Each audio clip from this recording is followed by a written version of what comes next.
var içində tək. Yoxdur nə sevgi, nə dostluq, nə ayrı. Qapanıb küncümə görə sevə bilmədiyim dairə. Musiqi, konser, şöhrət və s.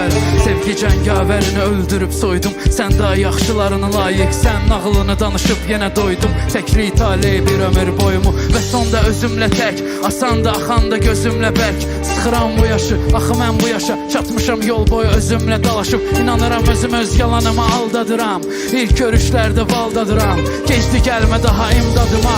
Qapını bağla çünki bu şəhərdən çıxıb gedə bilərsən, illər illərə qata bilərsən, bir vaxt sevdiyini dana bilərsən, sən məni unuda bilməzsən artıq. Bu şəhərdən çıxıb gedə bilərsən, illər illərə qata bilərsən, bir vaxt sevdiyini dana bilərsən, sən məni unuda bilməzsən artıq.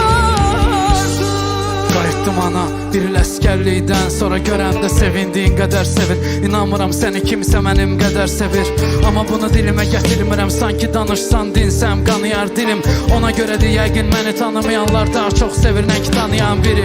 Nə etsəm geç tez ayıb olur, az çox oturub əynimə dair olur. Çirkabdan uzaqlaşmaq üçün haralara getmədim, dərd yenə bitmədi. Sən demə ürəyim kal, gözüm dəymiş, həmin nankor özüm bəyənmiş. Pis adam saydıqlarımın izinə düşüb anladım ki səhv özüm dəymiş. Nə fayda var, oturub ağla, gizlədib səmadan otunu dağlar. Şöhrət, səhnə, qızlar, pullar, zindanımda Orxan adlı qullar. Sən idin, məni darda qoymayan sən idin. Gəl qorxma qaldabam, gəldim, gördüm, fəth eləmək alınmadı. Qorxmuram çünki bu şəhərdən çıxıb gedə bilərsən, illər illərə qata bilərsən, bir vaxt sevdiyini dana bilərsən, sən məni unuda bilməzsən artıq.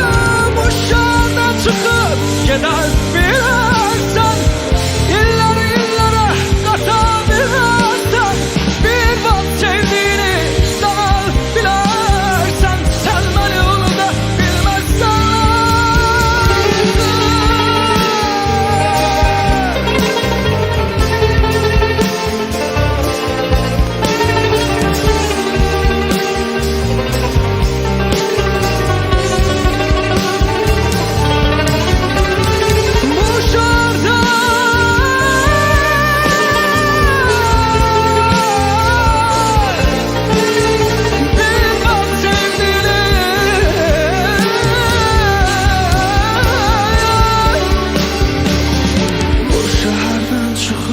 Gedə bilərsən, illər illərə qata bilərsən, bir vaxt sevdiyini dana bilərsən, sən məni unuda bilməzsən artıq.